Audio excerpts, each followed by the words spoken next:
Senegalmedia.com, votre site d'actualité générale. Informez-vous, surtout, de tout.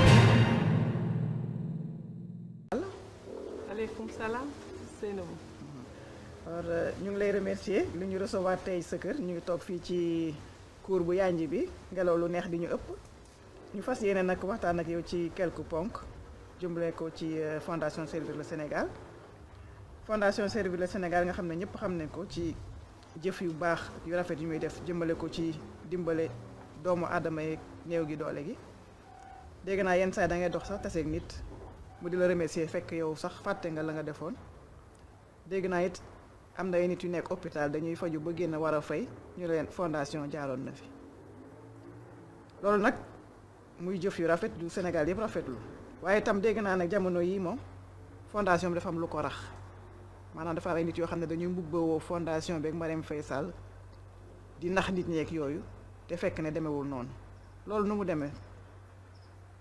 waaw maa ngi lay sant Seynabou ci laaj bi nga ma laaj mais avant ma lay tontu bëggoon naa remercier sénégalais yi ak sénégalaises yi d'ici et d'ailleurs.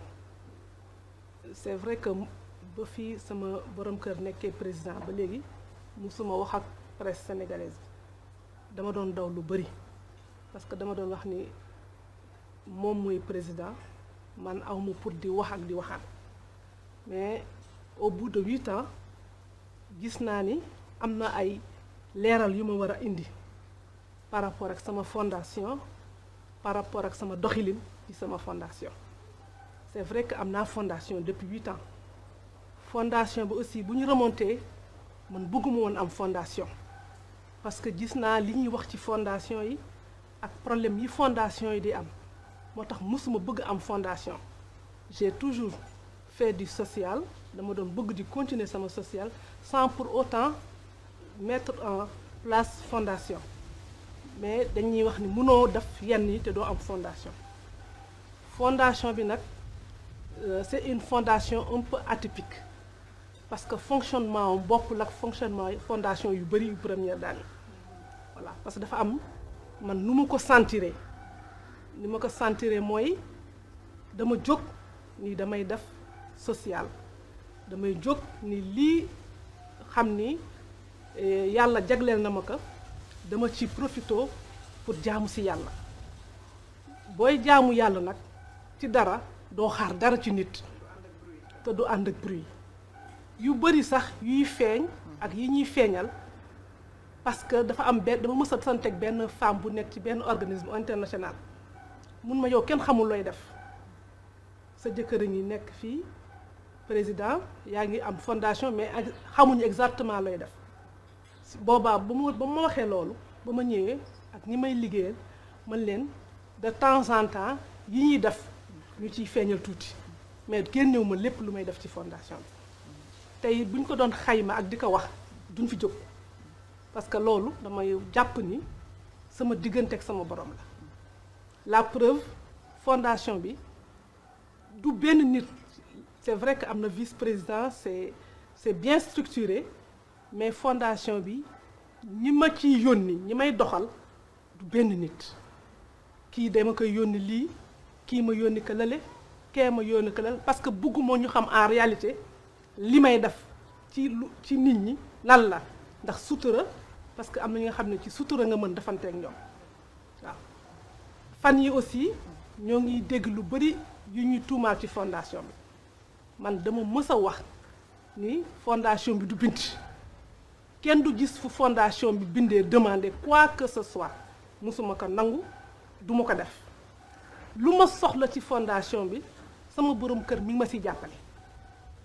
ma siy jàppale bu maladie bëree mi ngi ci dugal loxoom bu ma soxlaa lu ma mën a soxla moom mu ngi ci jàppale am na nag ay quelques bonnes volontés yu nga xam ni dinañ ma jàppale ci ceeb ci dëwlin ci suukar am na fi mais lu ci ëpp li may def lu bari sama borom kër moo si dugal loxoom. bonne volonté yooyu fii rek la ñu nekk wala am na ñuy jógee bitim réew ak yooyu di ci dugal seen loxo. ñi jóge bitim réew dañ leen di ragal parce que ku mel na vice président bi di Alioune Fall boo ñëwee ni que dama bëgg gis première dame nga nekk homme d'affaires wala nga nekk yaa xam loo doon boo nee dama bëgg jàppale fondation bi mais dama bëgg gis première dame moom day bañ parce que damay bañ ëllëg ñu ni homme d'affaires bi kat ñëw na fii wala kii ñëw na fi gis na première dame bi wala nang loolu la ñuy éviter moo tax ñi ci ëpp fii la ñu nekk ci réew mi Sénégal yii lañ nekk des fois ma jékki-jékki ñu woo ma Adja ñoo ngi lay yónnee ceeb diwlin suukar te ñëpp te ku ko ci yónnee aussi di nga xam fu muy delluwaat fu ñu koy defaat daal waaw. yow da ngay xaar ba am soxla rek solliciter nit ñi wala dafa am ay fonds yoo xam ne ak ay jumtuwaay yoo xam ne da nga ko teg déjà en place di xaar. man du ma solliciter kenn du ma ko def waaw damay bu ma nit ñi lu ñu bëgg besoin yu nit ñi di ma demander parce que fondation bi am na un jour sa def nañ ci benn reportage je crois dañuy recevoir demande yu bëri léegi sax dama focaliser wu si maladie xeebaluma kenn soxlaam mais léegi ci maladie lay gën a dem parce que maladie ñoo gën a bëri am na yenn affaire moom du ma si dugg des fois ñu bind ay affaire ay nangam ak nangam du ma ci dugg sax du ma xeebal kenn nag affaire am mais du ma si dugg lu ma xam daal mooy man damay focaliser wu ci maladie te bañ trafic d'influence moo tax ñi ëpp chance que seen affaire ñu régler ko mooy ñiy yóbbu directement ci fondation bi c'est ouvert guddi bëccëg bu ku dem duñ la delloo sa lettre duñ la delloo sa enveloppe dinañ ko jël te dinaa si jot. par ku bëgg ndimbal daal foofu nga bind yóbbu ko ci fondation da ngay yóbbu ci fondation bi parce que bëgguma ñu jaar ci nit. moo tax bu ma déggee ñu ni arnaqué nañu kii jël nañu kii xaalisam daf may jaaxal parce que nit fii Seynabou fii Sénégal nit mënu la indi ci man. loolu depuis le début dama ko bañ bëgguma ku la ni mën naa la ji wutal audience ci Marème Faye Sall dalay wax lu la neex dalay nax dina ci dëkk bi laa dëkk fii laa yaroo fii laa juddoo am naa ay xarit am naa ay àndandoo am naa ay lépp mais toutefois ku am looy soxla ci man fondation bi toujours nit a nga fa boo joxee sa lettre dinañ ko jot. fondation bi fan la nekk sax pour ku bëgg a dem foofu fondation bi yoo xam nga fondation bi fondation bi mi ngi tax ak présidence. ah ok waaw foofu laa bëggoon na dem sànq sax foo gën ne foofu la. waaw non fondation bi mi ngi wetu présidence foofu la nekk. est-ce que ku bind lettre am moom amul ku ñu ci mos a gàntu. non soxla yëpp ngeen di faj wala dina am yoo xam ne du ànd. faj soxla yëpp nag yàllaa ko mën.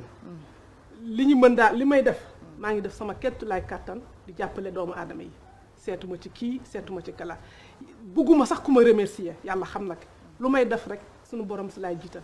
bëgguma sax ku wax merci lettre de remerciement du ma ko jël xam nga du ma si xaar dara yàlla rek beneen affaire bi mooy fondation bi ku fa ñëw heure boo ñëwee boo déposer sa lettre danañ ko jël seulement ci maladie laa focaliser wu parce que maladie dafa bëri taxul nag ma xeebal kenn soxlaam xeebaluma kenn soxla mais jamono yi ci maladie laa gën a nekk moo tax des fois ñenn ñi du ñu am yenn réponse yi mais ku ci am indi kayitu feebar wala ordonnance di nga am sama réponse. yan genre soxla lañ lay faral di poser.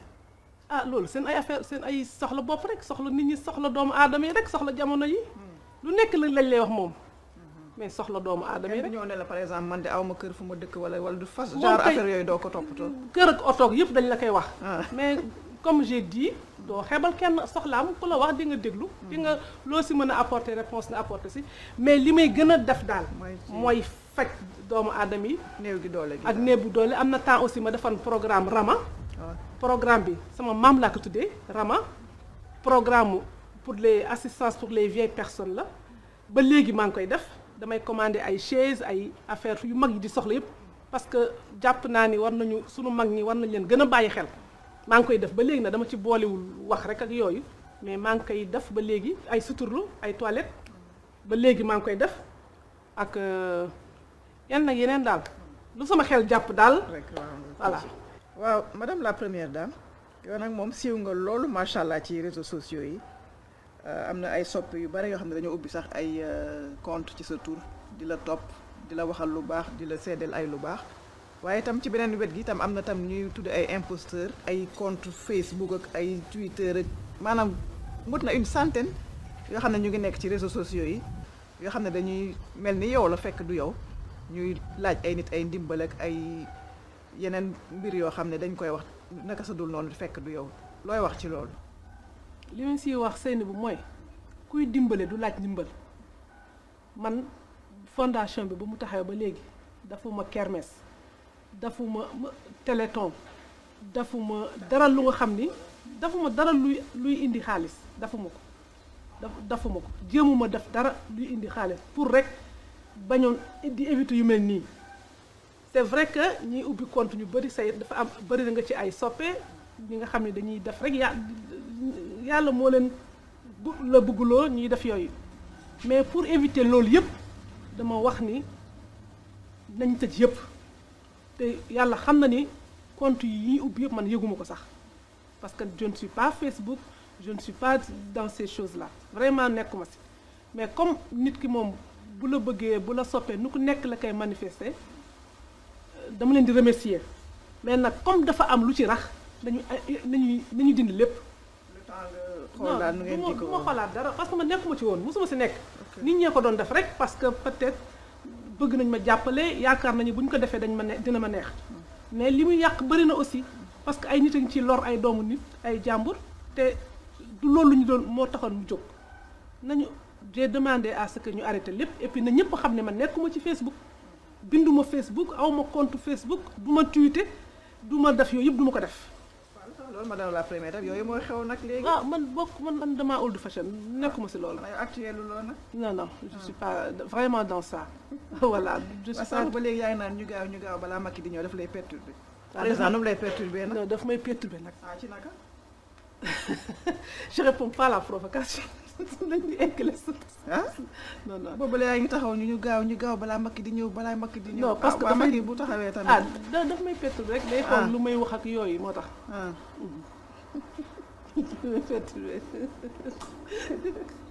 madame la première dame am na ay jamono yële passé daal ñu ngi doon dégg ci presse beeg yooyu ñu naan daal Marème Faye dafa xaw a jage di daal ba am na sax bërëb bu ñu ko yóbbu woon foofu fat ko foofu loolu mën nga nañu ci leeral. yow bu rafetal wax ji neel dañuy waxoon dafa dof bu rafetal loolu la ñu wax dafa dof yóbbu nañ ko di ko faj ak nangam li nga ko déggee noonu laa ko déggee li ma ciy wax rek mooy yenn naqadi suñu borom. ma ne comme dañuy toog di wax leen neex man dama ci commenter. li ma wax rek yenn naqadi suñu borom. waaw madame Sall dégg naa tamit ci xeetu yëf yooyu am na tam ñu ñuy tuddee ay nit yu def trafic d'influence ñiy fréquenter kër gi daal yenn saa yi dañuy ñëw ci mbedd bi naan. mën naa la toppatoo rendez-vous ak Macky mën naa la toppatoo rendez-vous ak Marème Faye Sall est-ce que yooyu mën nañ ko jàpp ne ñuy wax dëgg la. ñooñu moom dañuy wax lu leen neex rek parce que tey da ngay gis ku fi ñëw añee wax dama leen koy wax sax dama leen ku fi añee sax déjà boo fi añee ak man wala nga añee ak président bu ma génnee dëkk ci kenn dama naan du dëgg parce que dama leen koy wax ñoom ci seen bopp dama leen koy wax dama naa leen ñëw ay privé la quoi. waaw parce que fii lañ dëkk. fii lañ yoroo fii lañ xam. c'est normal nit ñi di fi ñëw. di nekk ak ñun. mais bu aussi bu fekkee yow amoo njàmburte ba boo fi añee. wala bàmmeelu biir daal. du bàmmeelu biir sax je veux dire. waroo génn di jaay loolu ci nit ñi. dama fay dem fa lay lekkee fa lay naanee fa lay nangam loolu sunu affaire la ça n'a rien waroo ci profité. et puis nit ñi waruñu ko jàpp.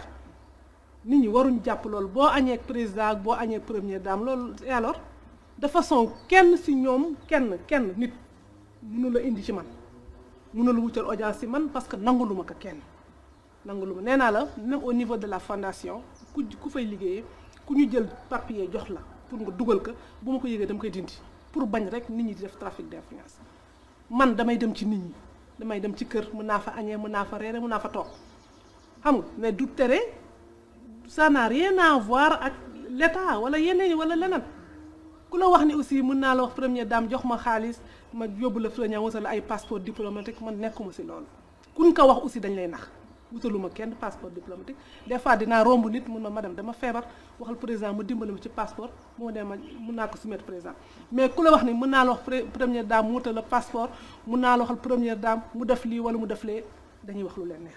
kon daal na leer ci bopp ñëpp daal na leer. waaw kenn mënu la wax ni ku la wax ni mën naa la yóbbu ci moom boo ma joxee lii ma yóbbu la ci moom wala boo ma joxee mu lu jël daf lay nax.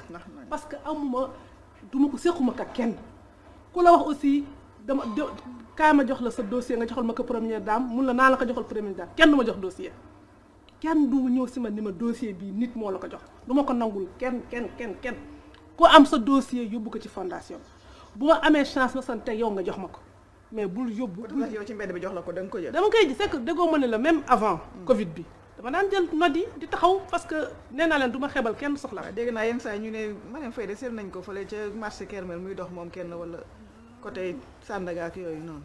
xanaa da ngay wéet ci biir kër gi. Covid bi moo ma yàqal rek. mais dama da nga namb ay kii yooyu daal. dama bëgg di génne di dox di lu tax du ma génn sax. première dame nga. première dame mooy lan. buñ la kidnappé nag. kenn du ma kidnappé. macha allah yàlla rek kenn du ma kidnappé kenn du ma kidnappé.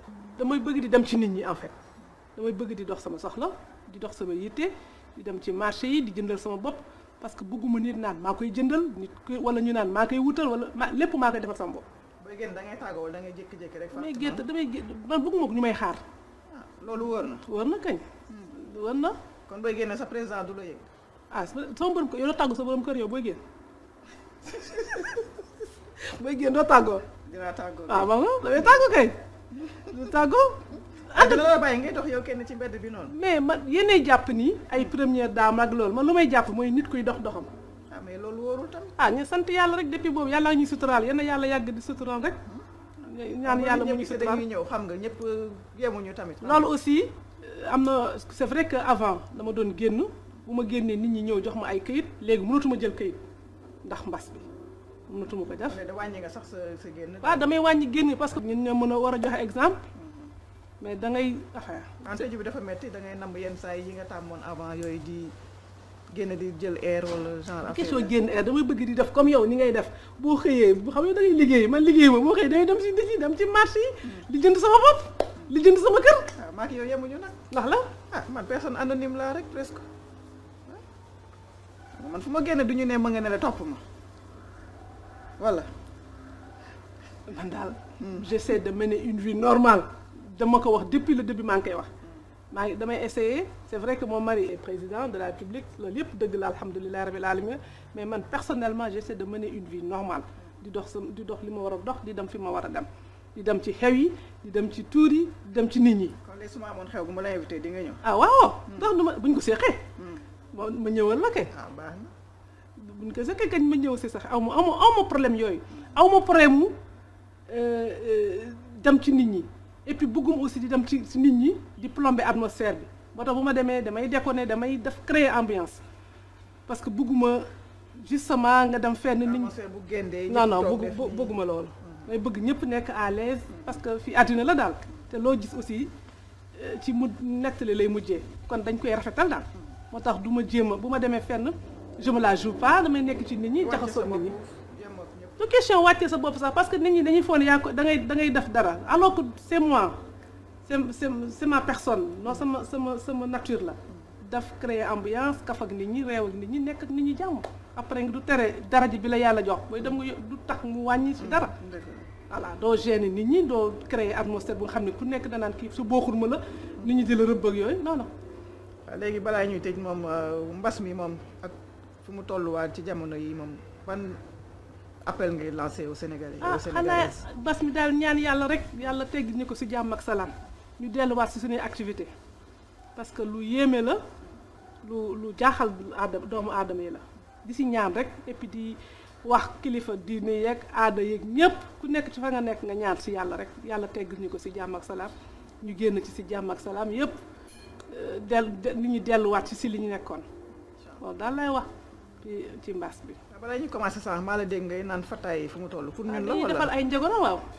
fii moom mooy loolu rek. dañuy defal ay njogonal ak yooyu yu baax yu neex yooyu yu def yooyu. waaw kon ñu ngi lay remercier vraiment madame la première dame ak yéen ñu sa kër gi yaatal ñu waxtaan ak ñun loo xam ne du faral di am ci rajo yeeg télé yi ñu ngi lay remercier bu baax.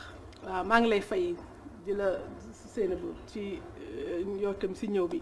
di wax rek ni encore une fois toog fii di wax sax du lu ma gënal mais il faut que comme wax ji dafay bëri autour de ma personne ñi dañuy wax des fois sax dama naan est-ce que amul beneen nit bu ñuy wax parce que tellement daf may jaaxal ba je me pose des questions je me dis mais ñii man la ñuy waxal wala lan parce que fa ñuy wax ak la ñuy wax yu doo ko fekkee doo ko yëg du sax nekk ci yow des fois fan yi da ngay dégg ñu ne ma nga tukki xam nga nekk fii elle est malade dañ ko yóbbu wala nangam ak nangam dañuy wax ay wax yi nga xam ni doo xam lu tax. invention pure. ah boo waxee nag ñun la boo yàlla boo nekkee ci kanam ak nangam il faut que nangam mais il se passe trop de choses nga xam ne daf lay jaaxal. yooyu daf lay metti yenn saa yi booy dégg yooyu.